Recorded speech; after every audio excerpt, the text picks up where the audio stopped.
Hey guys, Bugcat7 here. Okay, it is Thursday, November 7th, 2019, and I want to thank you for visiting the Stonewall Research channel here on YouTube. Thank you very much. I really do appreciate it. Alright guys, well, in this video we're going to take a look at these very enigmatic, what they call star mounds in Samoa, in American Samoa, and I believe throughout Samoa, these odd star mounds, and here's some pictures of them. And just very unusual, and they don't seem to really know what they are. And, I subscribe to Ancient Origins. They're always sending me emails and soliciting me and everything else. But I thought this was very interesting. And naturally, I had to look into it a little bit. And we'll talk about that. So let's see if I can do this quick enough for you.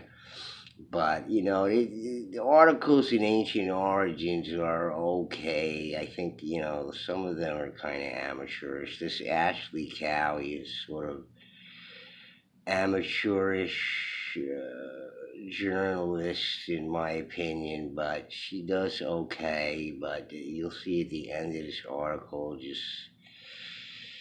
she had to inject some of her own stuff in there, problems or whatever, but let's forget about that for a minute. But let's look at these things here. We'll read about them here, and we'll see what we can make out of this stuff. Alright, so Samoan star mounds baffle archaeologists. Detection of scores of ancient star mounds baffle archaeologists on Samoa. Samoa is in the South Pacific Ocean and it is a tropical climate with thick rainforest and almost impassable volcanic ridges. In 1988, doctors T.L. Hunt and P.V. Kirch from the University of Washington published an archaeological survey of the Manu Islands detailing extensive excavations in America's Samoa, which were carried out by the Multi-Institutional Polynesian Cultural History Program in the 1960s. The Manua Islands group of American Samoa consists of three main islands, Ta'u, Ofu, and Alasaga, and is here that in the 1960s a series of ancient man-made structures were discovered known as Tiasalupe or star mounds. This extensive project revealed the island's 3 millennium-long prehistory, beginning with early Eastern Lapita pottery, and somewhere in this 3,000-year time span, at a yet unknown time period, the star mound builders got to work. So it has been known that the islands are dotted with the oddly shaped star mounds, but lidar scanning of the Savari of Samoa has revealed the extent of the earthworks. So here's a lidar, one of the lidar. They do a little bit better job of it in some online articles, so like on YouTube, and a few various people. I'll show you a couple of those because they're very good, and I'll give the links to them. Very short videos that sum this whole thing up. 80 or so star mounds have been revealed on Samoa by lidar. Okay, so that's Tagata Pacifica YouTube screenshot, and I think that Tagata Pacifica is like a foreign channel or something like that deals with this stuff. And now there are 80 of them. A new archaeological project on Samoa using lidar aerial scanning technology has revealed hundreds of overgrown structures, including about 80 star mounds located in difficult to access terrain. So you see right there, there's hundreds of overgrown structures, including about 80 star mounds. So it's significantly more than that. There, the star, you have to look at everything together. It can't be just, okay, the star mass, we got this other stuff, it's not like it's separate or whatever. But in any case, the sheer magnitude of the star mounds construction suggests they were very important structures to the cultures who used them, and they are mostly constructed of earth and stone of various sizes and shapes. Some of the seat mounds are faced with coral slabs, and these are larger level top platforms measured up to 40 meters, 130 feet in diameter, and 5 meters, 16 feet high. The term star mounds describes their geometric shapes, which have usually 5 or 8 projected arms. So from above, the mounds resemble how we draw stars. The largest star mound stands at the center of the American Samoa's Tusalupe Park, but rather than having rays projected outward, it has 2 elevations with a combined length of 34 meters, 111 feet, and a height of 3 meters. Okay, so it's just interesting to me that, from above, that they resemble how we draw stars, and like in the lidar map there's one of them there. And I sort of started asking myself if, maybe these things were depicting stars, for example, and they we're talking about star clusters and whatnot, a star map of some sort that can be seen from above. As you often say about the walls of New York and New England that appear to be contiguous, incredible, giant labyrinth of contiguous walls throughout the North America there, which is just incredible. But, what do they look like from above? And, maybe this was a star map or something like that. And I'm not the only one to think about that. We'll look at that later. So, they look like stars and how we draw stars. So, gets the wheels turning a little bit. Snaring birds or gods. So, let's read this. Having described what star mounds are, we must now ask a currently unanswerable question. What were they used for? Firstly, most of the mounds are located across rough terrain and are situated high up in mountains. And archaeologists state that the larger examples would have taken several years to construct, so their purpose must have been of the most exceptional importance to the builders. Okay, so yeah, I would say so. And talk about snaring birds. The mound builders of North America excavated hundreds of millions of basketfuls of earth, which they piled up in impressive mounds for worship and sacrifices. However, deep in the South Pacific on the islands of Tonga, a Science Frontiers article says native people created large mounds of earth for what seems to be a frivolous purpose: pigeon snaring. Early accounts tell of Samoan chiefs who participated in the sport of pigeon catching, and the English translation of Tia Sulupe is platform for netting loop. The large fruit-eating Pacific pigeon.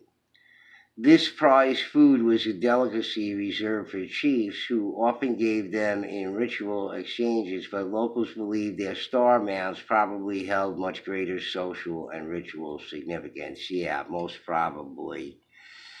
They immediately want to say, oh, these idiots were, pigeon catching, which was, the sport of kings, I guess, or whatever. Right away. It's, oh, yeah, but, the people there don't believe that stuff. And they're very particular about what they believe, too. Trust me, we'll get into that a little bit, I hope. Did star mounds have spiritual functions? Assuming the mounds were not primarily used for catching pigeons and that they did indeed have spiritual functions like those in North America, what or who might that worship have been focused towards? Samoan mythology is studied with a wide range of gods and goddesses, heroes and evil demons, and a paper published by the University of Wellington titled Myths and Legends of Ancient Samoa discusses the Tree of Life, the peopling of the earth, the long-toothed devil of Balalima, the war between the fish and the birds, and the story of the sun and the rain. So I don't know. The story of the sun always takes me back to Thunderbolts and what they're talking about and what could these star representations are often related to Thunderbolts project. I I gotta go there. I think about that. Mighty mounds have been dedicated to worshiping multiple deities, like in North American cultures. According to a blog feature on glitternight.com, Tagaloa was the supreme ruler and the creator of the universe, the chief and the progenitor of all other gods. Gege cleared the Samoan island of Apollo of demons, and Papa Papa, the earth goddess, guarded the rocks beneath the islands, while Fog and Tawapa, the god and goddesses of springs, caused fresh water to magically emerge from the rocks. Somewhat like the Christian story of the God and Jesus, the chief Samoan deity, Tangaloa, sent the god of peace, Vavau, from the heavens down to earth to bring peace to all humanity. But where American Samoan mythology differs from Christianity is that Vavau is said to still wander among humans trying to quell conflicts as they break out, while Jesus, after 2,000 years, still promises to show up. Okay, so she had to inject her little thingy down there about, Jesus and Christianity, and why get political about it in that respect. It's kind of insulting to Christians, which I'm not necessarily defending, but I do understand the Bible. I've read it, and, I understand something about it. It's just Jesus supposedly, if you're going by what they believe, I don't care what kind of Christian you are, he's in everybody, including barbarians, and he's the way. What is he the way to? He's the way to God. And what is God? Nobody says, so don't worry about it. It's just a thing that the whole keeps the whole universe together, or whatever it is. It doesn't matter. There's all these vibrations and everything to something that emulates from somewhere. So, and what is consciousness? So we don't know, but just no reason to put any of that stuff in there, and that's kind of stupid.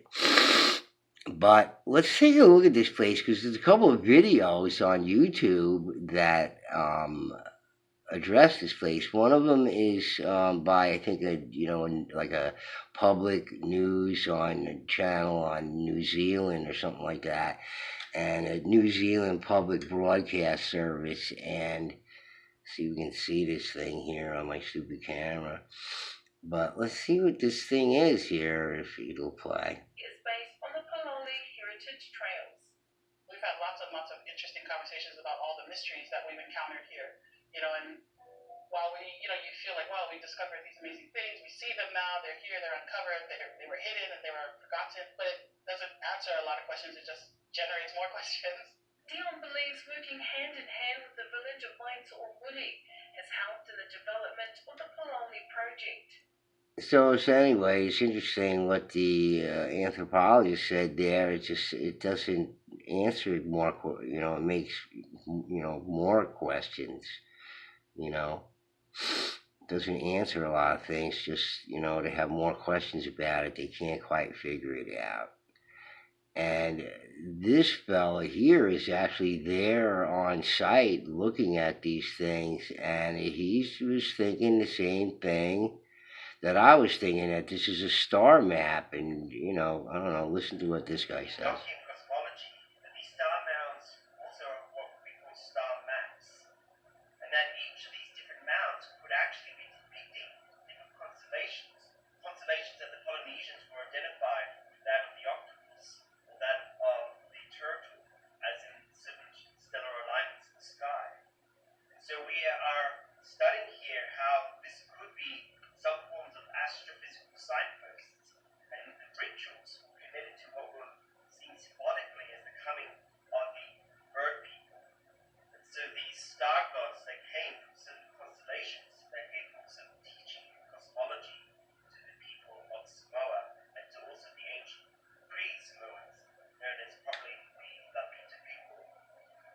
So he's talking about the pre-Samoans, and that's just an interesting thing right there. This guy doesn't have a lot of subscribers there, but this is some guy who's out there busting his nut to actually do some research and ask a lot of serious questions out there, and not a lot of people are too concerned with it. But that Ancient Origins article was from October 2019, and that New Zealand thing, this is from 2018. So not a lot of people know about this. But again, lidar just uncovers all kinds of things. But I was interested in what they said here in Wikipedia, the online baloney encyclopedia, but it's often referring to mainstream sources about what's going on. And I often like to look at these things because there's a lot of unexplained stuff, and it doesn't matter whether it's mainstream or not. They can't explain it. Nobody can. But although the Samoan natives have long claimed to be the indigenous people of their islands, holding firm to the belief that Samoans were birthed from a tear in the heavens, Lagi Alani, special creation in Samoa, it has been theorized by many linguists and anthropologists based on linguistic commonalities as well as archaeological findings that migrants from Southeast Asia arrived in the Samoan Islands approximately 3,500 years ago, settling in what has come to be known as Polynesia further to the east. It is possible. See, this is what interests me when they say things like this, okay? And I think this is not being entirely straightforward. It's a little cryptic here, if you ask me. But listen to what it says here. It is possible, as the natives suggest, that the Samoan Islands were settled some time before 1000 BC, and that the original settlement predates the arrival of those to whom the pottery was culturally relevant. Okay, so they find all this pottery, they attribute it to the oldest settlements there, but there's this nagging possibility, evidently, that it was settled before then. By who and by whom? Okay? So, look, it's these, like, if you look into the serious archaeology, here's some of it. Okay, I was reading up because I was thinking about the Maori people and the Polynesian people who have these tattoos, and it's just like some of them are phenomenal. And they're talking about these star mounts, and just thinking about star tattoos when it comes to like tribal stuff. I have a tribal piece on my back, but some of this stuff is like awesome, phenomenal work. It's just, this is not done with, it's done by modern tattooing, but, maybe a tribal guy like this has got stuff on him done the traditional way, which is real painful from what I understand. And, this is, getting tattoo is painful. You gotta eat some pain. But the traditional way is supposed to be particularly brutal. But look at some of this tribal work there. It makes me think of the Maori. And mine is the tribal stuff I have on my back. I have a tribal piece on my back. Different looking. Some of this stuff is amazing. Just beautiful work. So, in any case, I was thinking about, because, it's just their art form, you know, and thinking about the Star Fort, and don't forget about Star Forts. It's just the design is just, I guess, part of the sacred geometry of the past, and why not as well in Samoa? Maybe this is where this idea originates from. Think about it. I'm just mentioning it. And they're saying here that there could have been people there. It is possible, the natives suggest, that the Samoan Islands were settled sometime before 1000 BC, and by who? And don't forget, the further back you go, the sea levels get lower and lower, and the land mass becomes more and more. Who knows what this is underwater? They just did the lidar, and they show better lidar in this this New Zealand public. They go over it. I'll put a link to it. You'll like it. It's only a few minutes, 5 minutes long. And this other one by this other fellow who's out there busting his nut trying to show these things. He's like chasing Lemurians. It's called Supernature Productions.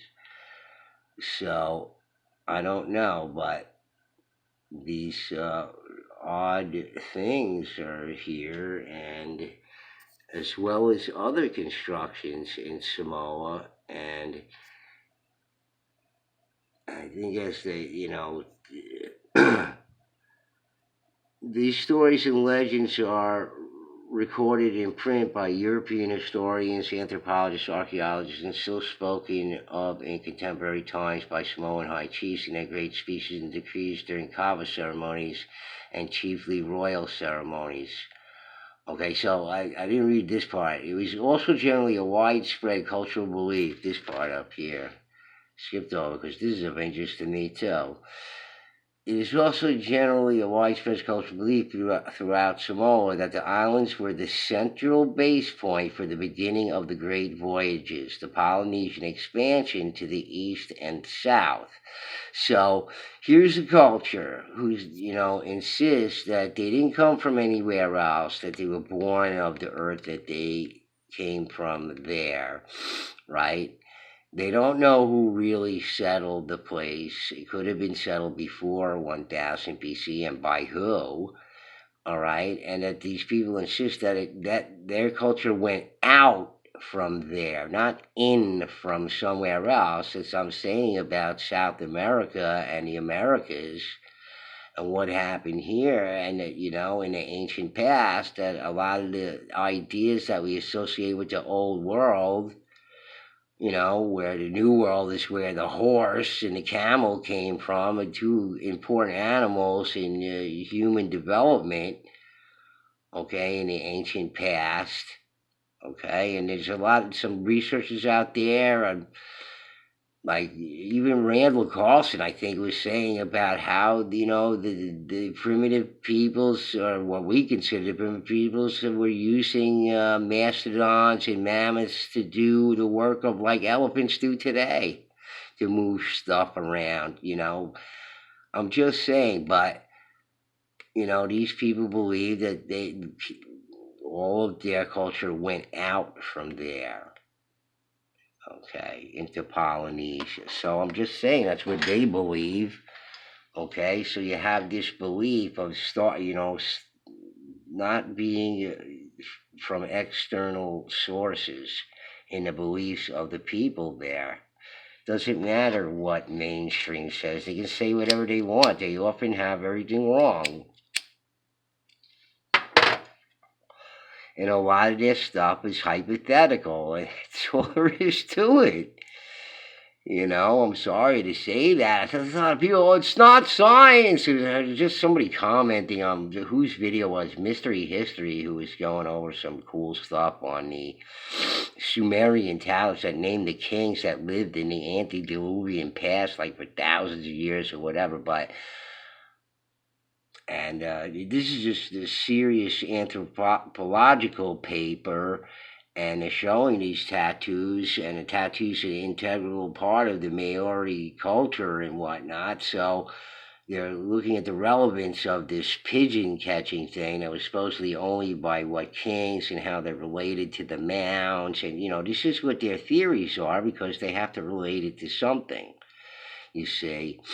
But there's so little known about it, and just doing archaeology on it now and everything, it's just they have to come up with these things real quick. I mean, it's just, that's part of their, as being researchers themselves or whatever. They can't just go back to their boss, the head of the department there at university, and say, well, what, he says, well, what do you find? It's like nothing.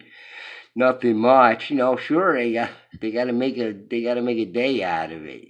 So whatever. I'm just saying, man. And it was showing these and this thing from Easter Island and related Polynesian cultures and